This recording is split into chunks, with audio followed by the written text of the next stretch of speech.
नमस्कार दोस्तों, स्वागत है आपका अपने यूट्यूब चैनल विद्यापथ में। दोस्तों, Indian polity important question series में आज का हमारा टॉपिक होगा संविधान सभा। ठीक है, तो आज ये इंडियन पॉलिटी का पहला लेक्चर है दोस्तों, संविधान सभा। और धीरे धीरे आगे हम इसके बाद प्रस्तावना, संविधान के स्रोत और अन्य चीज़ें पढ़ेंगे। ठीक है, तो दोस्तों इसमें सारे इंपॉर्टेंट क्वेश्चन आपके कवर कराए जाएंगे। लास्ट में माइंड बूस्टर क्वेश्चन दिया जाएगा जो काफ़ी ज़्यादा इंपॉर्टेंट है आपके लिए। दोस्तों ये सारे क्वेश्चन सभी कॉम्पिटिटिव एग्जाम्स के लिए काफ़ी ज़्यादा इंपॉर्टेंट होने वाले हैं। तो आइए बढ़ते हैं अपने पहले क्वेश्चन की तरफ। पहला क्वेश्चन है, संविधान सभा के गठन की मांग सर्वप्रथम 1895 ईस्वी में किसके द्वारा प्रस्तुत की गई? ऑप्शन है महात्मा गांधी, जवाहरलाल नेहरू, भीमराव अंबेडकर या बाल गंगाधर तिलक। दोस्तों इसका सही उत्तर हो जाएगा ऑप्शन डी, बाल गंगाधर तिलक। सर्वप्रथम बाल गंगाधर तिलक ने दोस्तों 1895 ईस्वी में संविधान सभा की मांग की थी। यह मांग दोस्तों इन्होंने स्वराज विधेयक के माध्यम से किया था, सरस्वती पत्रिका में। ठीक है, स्वराज विधेयक के माध्यम से, ये चीज़ नोट कर लीजिए। दोस्तों बात करें बाल गंगाधर तिलक की, तो इन्होंने 1916 ईस्वी में होम रूल लीग आंदोलन एनी बेसेंट के साथ प्रारंभ किया था, ये भी ध्यान रखेंगे। ठीक है, नेक्स्ट क्वेश्चन है, 1922 ईस्वी में किसने कहा कि भारतीय संविधान भारतीयों की इच्छा अनुसार होगा? दोस्तों यह कथन महात्मा गांधी जी का है। इन्होंने कहा था कि भारतीय संविधान भारतीयों की इच्छा अनुसार गठित होगा। 1922 की बात करें दोस्तों, तो इसी वर्ष असहयोग आंदोलन रद्द कर दिया गया था महात्मा गांधी जी द्वारा। ठीक है, असहयोग आंदोलन इसी वर्ष रद्द कर दिया गया था। क्यों रद्द किया गया था दोस्तों? चौरी चौरा घटना के कारण। ठीक है, चौरी चौरा घटना के कारण असहयोग आंदोलन 1922 ईस्वी में रद्द कर दिया गया था। चौरी चौरा कहाँ दोस्तों? यूपी में गोरखपुर ज़िले में। ठीक है, तो ये सब चीज़ें आप लोग नोट करिएगा। ठीक है, बढ़ते हैं नेक्स्ट क्वेश्चन की तरफ। नेक्स्ट क्वेश्चन है, 1924 में किसके द्वारा ब्रिटिश सरकार से यह मांग की गई कि भारतीय संविधान के निर्माण के लिए संविधान सभा का गठन किया जाए? तो दोस्तों 1924 में मोतीलाल नेहरू ने यह मांग की थी। तो सही उत्तर हो जाएगा ऑप्शन सी, मोतीलाल नेहरू। इनकी पार्टी का नाम था दोस्तों स्वराज पार्टी। ठीक है, स्वराज पार्टी। ठीक है, स्वराज पार्टी का गठन किसने किया था दोस्तों? मोतीलाल नेहरू और चित्तरंजन दास ने। आगे बढ़ते हैं नेक्स्ट क्वेश्चन की तरफ। नेक्स्ट क्वेश्चन है, संविधान सभा का औपचारिक रूप से मांग किसने किया? दोस्तों संविधान सभा का औपचारिक रूप से मांग एम.एन. राय ने किया था 1934 ईस्वी में। ठीक है, इन्होंने औपचारिक रूप से मांग की कि संविधान सभा का गठन किया जाए। ठीक है दोस्तों, ये ध्यान रखेंगे। दोस्तों एम.एन. राय, मानवेंद्र नाथ राय, ये एक प्रकार के वामपंथी नेता थे। ठीक है, लेफ्टिस्ट जिसको बोलते हैं दोस्तों। आइए बढ़ते हैं नेक्स्ट क्वेश्चन की तरफ। नेक्स्ट क्वेश्चन है, भारतीय संविधान की रचना हेतु संविधान सभा का विचार निम्न में से सबसे पहले किसने प्रस्तुत किया? यहाँ पर दोस्तों आपको जो ऑप्शन दिया है ये किसी पार्टी के रूप में दिया है। ठीक है, तो आप लोगों को यह बताना है कि संविधान सभा का विचार सबसे पहले किस पार्टी ने दिया था। तो दोस्तों सबसे पहले स्वराज पार्टी ने संविधान सभा का किसी पार्टी के रूप में संविधान सभा की मांग की थी। स्वराज पार्टी दोस्तों 1924 में यह मांग की कि संविधान सभा का गठन किया जाए। बात करें दोस्तों स्वराज पार्टी की, तो स्वराज पार्टी का गठन 1923 ईस्वी में होता है। किसके द्वारा?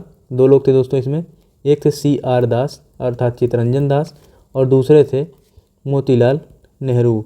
ठीक है, मोतीलाल नेहरू। ठीक है, नेक्स्ट क्वेश्चन की तरफ बढ़ेंगे। नेक्स्ट क्वेश्चन है, संविधान सभा को मूर्त रूप किसने प्रदान किया?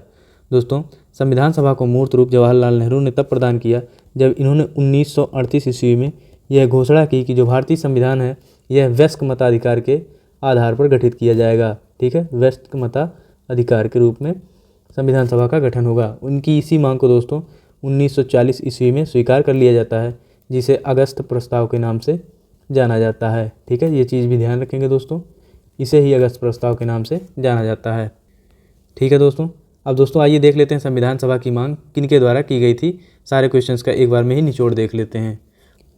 सर्वप्रथम 1895 में दोस्तों बाल गंगाधर तिलक ने संविधान सभा की प्रथम अनौपचारिक मांग की सरस्वती पत्रिका के माध्यम से। ठीक है, उसके बाद 1922 ईस्वी में महात्मा गांधी जी ने यंग इंडिया पत्रिका के माध्यम से संविधान सभा की मांग की। 1924 ईस्वी में दोस्तों मोतीलाल नेहरू ने संविधान सभा की मांग की। इनकी पार्टी का नाम था दोस्तों स्वराज पार्टी। ठीक है, 1934 ईस्वी में इसकी प्रथम औपचारिक मांग की गई एम.एन. राय के द्वारा। ठीक है, उसके बाद 1936 में दोस्तों भारतीय राष्ट्रीय कांग्रेस द्वारा भी संविधान सभा की मांग की गई, और दोस्तों ये फैजपुर अधिवेशन में इसकी मांग की गई थी। और इसके अध्यक्ष कौन थे दोस्तों? तो जवाहरलाल नेहरू इसके अध्यक्ष थे। ठीक है, जवाहरलाल नेहरू। ठीक है, ध्यान रखेंगे। उसके बाद 1938 में दोस्तों जवाहरलाल नेहरू ने घोषणा की कि संविधान सभा का गठन वयस्क मताधिकार पर होगा। ठीक है, तो इनकी इसी मांग को स्वीकार कर लिया गया और 1940 के अगस्त प्रस्ताव के नाम से इसे जाना जाता है। ठीक है, इतनी चीज़ें हमने देख ली। अब आइए बढ़ते हैं नेक्स्ट क्वेश्चन की तरफ। नेक्स्ट क्वेश्चन है, वर्ष 1942 में किस योजना के तहत यह स्वीकार किया गया कि भारत में एक निर्वाचित संविधान सभा का गठन होगा जो युद्धोपरांत संविधान निर्माण करेगी। तो दोस्तों क्रिप्स मिशन के द्वारा यह स्वीकार किया गया था कि युद्ध उपरांत संविधान निर्माण के लिए संविधान सभा का गठन किया जाएगा। ठीक है, तो दोस्तों इसको ध्यान रखेंगे, क्रिप्स मिशन इसका सही उत्तर हो जाएगा। दोस्तों वेवेल योजना कब आई थी? वेवेल योजना 1945 में आई। कैबिनेट मिशन योजना 1946 में आई। इसी के माध्यम से दोस्तों संविधान सभा का गठन किया गया था। माउंटबेटन योजना दोस्तों 1947 में आई थी। ठीक है, ध्यान रखेंगे ये चीज़ें। नेक्स्ट क्वेश्चन, भारत की संविधान सभा गठित करने का आधार क्या था? तो दोस्तों आपसे पूछा जा रहा है कि संविधान सभा किस आधार पर गठित की गई या किसके द्वारा गठित की गई। ऑप्शन है भारतीय राष्ट्रीय कांग्रेस का प्रस्ताव, दूसरा ऑप्शन है कैबिनेट मिशन प्लान 1946 के द्वारा, भारतीय स्वतंत्रता अधिनियम 1947 के द्वारा, या भारतीय डोमिनियन के प्रांतीय या राज्य विधानमंडल के प्रस्ताव के द्वारा। तो दोस्तों इसका सही उत्तर हो जाएगा ऑप्शन बी, कैबिनेट मिशन के द्वारा दोस्तों संविधान सभा का गठन किया गया था। दोस्तों आइए कैबिनेट मिशन के बारे में थोड़ी जानकारी ले लेते हैं। कैबिनेट मिशन मार्च 1946 में दोस्तों आता है। इसमें 3 सदस्य थे, लॉर्ड पैंथिक लॉरेंस, एवी अलेक्जेंडर और स्टेफोर्ड क्रिप्स। इसके जो अध्यक्ष थे दोस्तों वो थे पैंथिक लॉरेंस। ठीक है, इतनी चीज़ें ध्यान रखेंगे। नेक्स्ट क्वेश्चन है,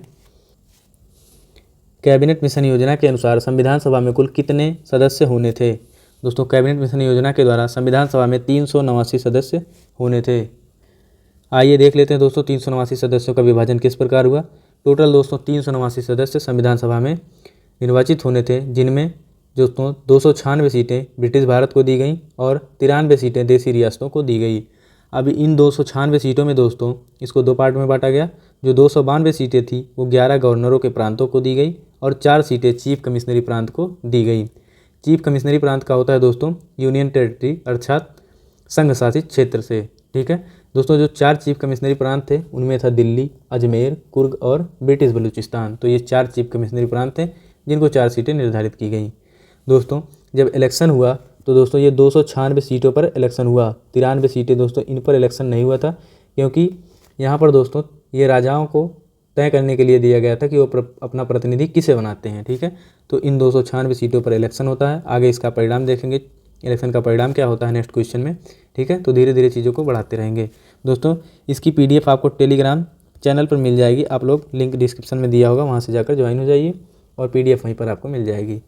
नेक्स्ट क्वेश्चन है, प्रस्तावित मूल संविधान में कुल सदस्यों का विभाजन किस प्रकार होना सुनिश्चित हुआ था? दोस्तों आपने अभी देखा ब्रिटिश प्रांतों को 292 प्रतिनिधि दिया गया था, ये भी सही है। देसी रियासतों के 93 प्रतिनिधि, ये भी सही है। मुख्य कमिश्नरी क्षेत्र के 4 प्रतिनिधि, ये भी सही है। तो उपरोक्त सभी इसका सही उत्तर हो जाएगा। ठीक है, उम्मीद करता हूँ आपकी चीज़ें समझ में आ रही होंगी। नेक्स्ट क्वेश्चन है, संविधान सभा के विभिन्न प्रांतों के लिए हुए चुनाव में कांग्रेस के कितने प्रतिनिधि निर्वाचित होकर आए? दोस्तों अब जो 296 सीटें ब्रिटिश भारत को दी गई थी, इसका चुनाव हुआ और इसका रिजल्ट आया। तो दोस्तों कांग्रेस को जो सीटें प्राप्त हुई वो 208 सीटें प्राप्त हुई। ठीक है, तो कांग्रेस को 208 सीटें प्राप्त हुई। मुस्लिम लीग की बात करें दोस्तों तो मुस्लिम लीग को 73 सीटें प्राप्त होती हैं। ठीक है, और अन्य जो पार्टियां थी या स्वतंत्र पार्टियां थी उनको 15 सीटें प्राप्त होती हैं। ठीक है, इस प्रकार इलेक्शन का रिजल्ट होता है। तो 208 इसका सही उत्तर हो जाएगा। बात करें दोस्तों जो इसका चुनाव होता है वो सिंगल ट्रांसफरेबल वोट सिस्टम के आधार पर होता है, अर्थात एकल संक्रमणीय मत के आधार पर इसका चुनाव होता है। एकल संक्रमणीय मत क्या होता है दोस्तों? जैसे मान लीजिए या कोई व्यक्ति खड़ा हुआ है इलेक्शन के लिए। ठीक है, इस प्रकार आप लोग थोड़ा सा देखेंगे इधर ध्यान से। ठीक है, इस तरह मान लीजिए ये कोई व्यक्ति A है, ये कोई व्यक्ति B है और ये कोई व्यक्ति C है और कोई व्यक्ति D है। 4 प्रतिनिधि दोस्तों इस प्रकार इलेक्शन में खड़े हुए। ठीक है, तो आपको जब वोट डालना होगा तो यहाँ पर इनका वरीयता क्रम लिखा होगा। ठीक है, इस प्रकार वरीयता क्रम लिखा रहेगा।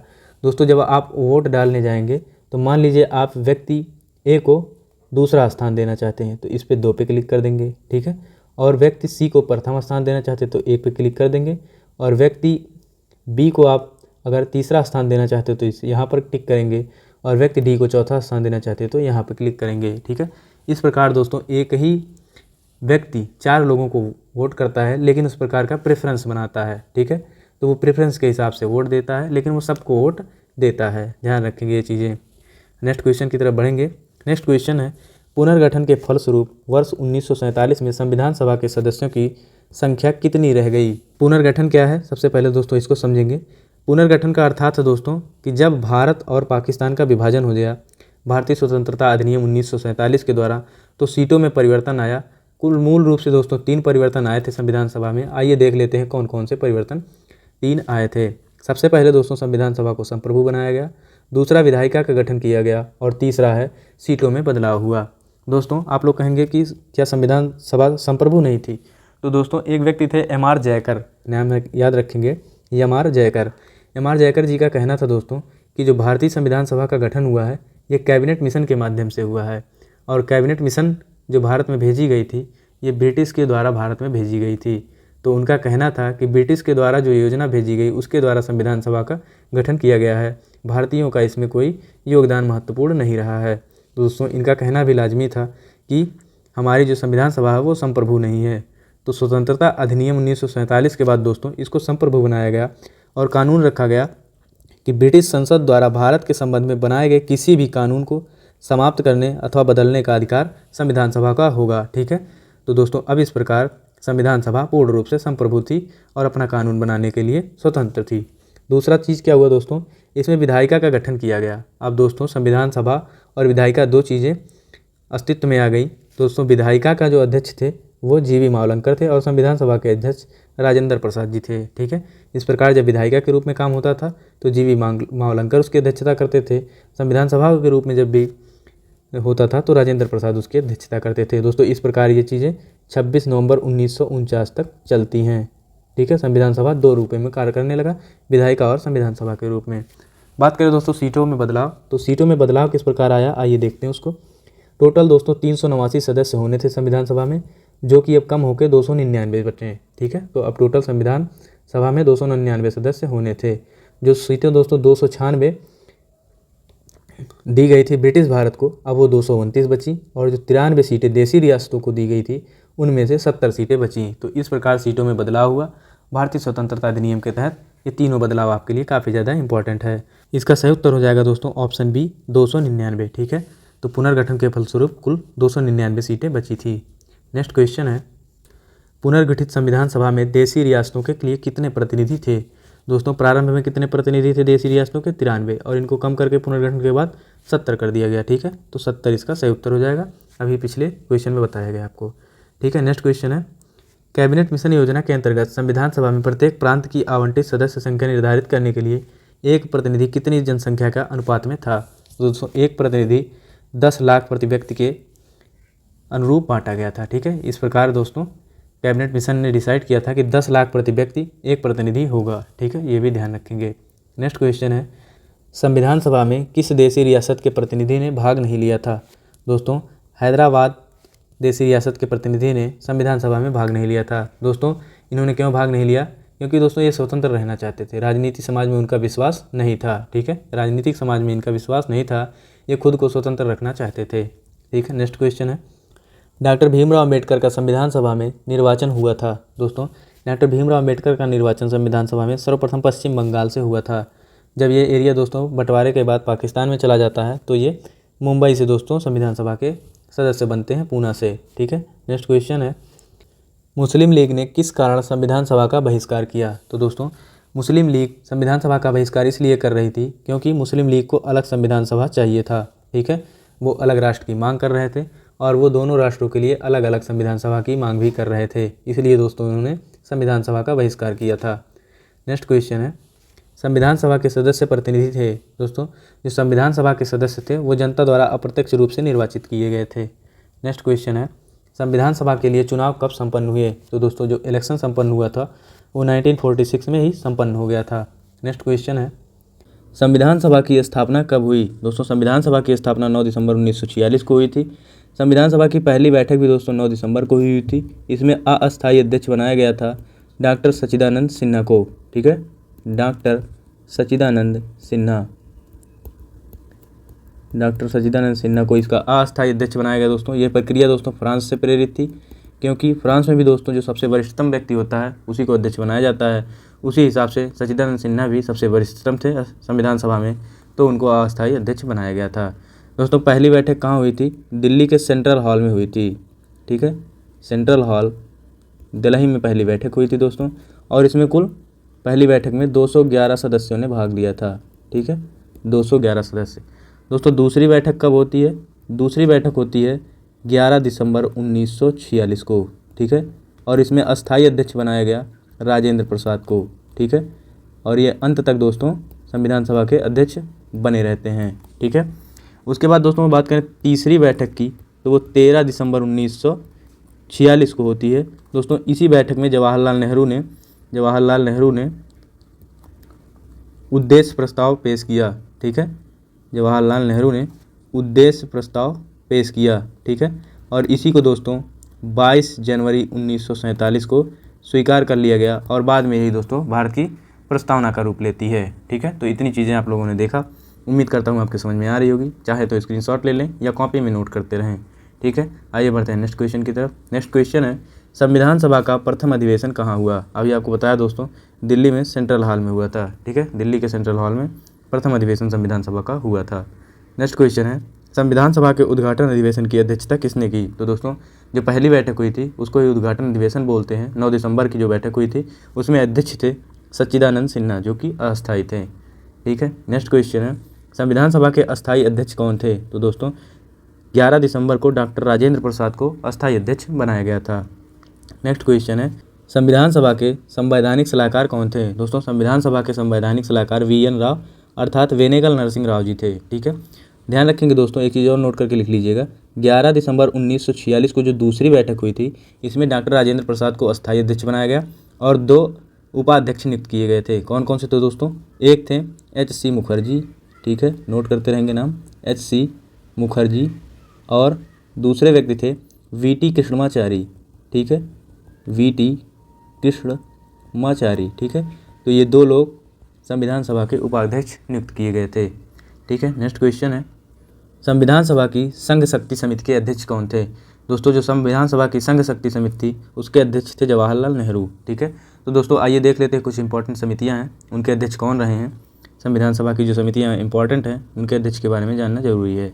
संघ शक्ति समिति जवाहरलाल नेहरू, संघीय संविधान समिति जवाहरलाल नेहरू, प्रांतीय संविधान समिति जो थी दोस्तों उसके अध्यक्ष थे सरदार पटेल, प्रारूप समिति डॉक्टर भीमराव अंबेडकर, प्रारूप समिति में दोस्तों 7 सदस्य थे, आगे चर्चा करेंगे। संचालन समिति डॉक्टर राजेंद्र प्रसाद, सदन समिति पट्टाभी सीतारमैया और भाषाई प्रांत आयोग समिति एस.के. धर, ठीक है। तो ये चीज़ दोस्तों आप लोग इतनी समितियाँ याद रखेंगे। आइए बढ़ते हैं अपने नेक्स्ट क्वेश्चन की तरफ। संविधान सभा की प्रारूप समिति जिसको मसौदा समिति या पांडुलेखन समिति भी बोलते हैं दोस्तों, की नियुक्ति कब की गई? तो दोस्तों जो प्रारूप समिति थी उसकी गठन 29 अगस्त 1947 को हुई थी, ठीक है, 29 अगस्त 1947 को हुई थी। इसमें 7 सदस्य थे और डॉक्टर भीमराव अंबेडकर के अध्यक्ष थे, आगे चर्चा करेंगे। प्रारूप समिति के सदस्यों की संख्या थी दोस्तों, प्रारूप समिति के सदस्यों की संख्या 7 थी, ठीक है। और 7 सदस्यों का नाम दिया गया दोस्तों, यहाँ पर देखेंगे आप लोग। डॉक्टर भीमराव अंबेडकर जो अध्यक्ष थे प्रारूप समिति के या पांडुलेखन समिति के, दूसरे हैं एन गोपाला स्वामी अयंगर, तीसरे हैं अल्लादी कृष्णा स्वामी अय्यर, चौथे हैं डॉक्टर के.एम. मुंशी, पाँचवें हैं सैयद मोहम्मद सादुल्ला और छठवें हैं एन माधवराव और 7वें हैं टी.टी. कृष्णमाचारी, ठीक है। दोस्तों ध्यान रखेंगे एन माधवराव की जगह बी.एल. मित्र ने जगह ली थी इनकी, जब इन्होंने स्वास्थ्य कारणों से त्यागपत्र दे दिया था, ठीक है। और टी.टी. कृष्णमाचारी की जगह डी.पी. खेतान ने ली थी और जब टी.टी. कृष्णमाचारी की मृत्यु हो गई थी तो डी.पी. खेतान ने इनकी जगह ली थी, ठीक है। ये सब चीज़ें ध्यान रखेंगे दोस्तों। आइए बढ़ते हैं नेक्स्ट क्वेश्चन की तरफ। भारत की संविधान सभा ने किस तिथि को राष्ट्रीय ध्वज को अपनाया था? दोस्तों संविधान सभा ने राष्ट्रीय ध्वज को 22 जुलाई 1947 को स्वीकार किया था, ठीक है। नेक्स्ट क्वेश्चन है संविधान सभा ने संविधान को अंतिम रूप से किस दिन पारित किया? दोस्तों ध्यान रखेंगे यहाँ से 2 क्वेश्चन बनता है। जब आपसे पूछे कि संविधान किस दिन पारित हुआ तो दोस्तों उसका सही उत्तर होगा 26 नवंबर 1949 और जब पूछे कब लागू हुआ तो 26 जनवरी 1950, ठीक है।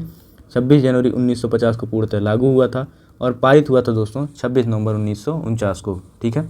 नेक्स्ट क्वेश्चन है संविधान सभा अंतिम रूप से किस दिन आखिरी बार मिली थी? दोस्तों जो संविधान सभा अंतिम रूप से बैठी थी वो 24 जनवरी 1950 ईस्वी को मिली थी, जिसमें 284 सदस्यों ने भाग लिया था और उस पर हस्ताक्षर भी किया, जिसमें 15 महिलाएं भी शामिल थी, ठीक है। नेक्स्ट क्वेश्चन है संविधान सभा के कितने उपस्थित सदस्यों ने संविधान पर हस्ताक्षर किए? दोस्तों 24 जनवरी 1950 को 284 सदस्यों ने, ठीक है, संविधान पर हस्ताक्षर किया था। अभी पिछले क्वेश्चन में इसकी चर्चा की है। नेक्स्ट क्वेश्चन है संविधान सभा द्वारा अंतिम रूप से पारित संविधान में कुल कितने अनुच्छेद और अनुसूचियाँ थी? ठीक है, तो जो दोस्तों अंतिम रूप से पारित हुआ था, या यूँ कहें कि मूल संविधान में 395 अनुच्छेद और 8 अनुसूचियाँ थी, जिसमें 22 भाग भी हैं। ठीक है, ये चीज़ भी ध्यान रखेंगे।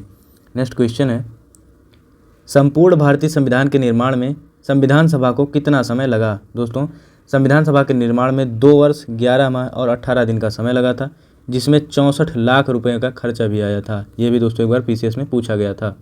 लगभग 64 लाख रुपए का खर्चा आया था दोस्तों।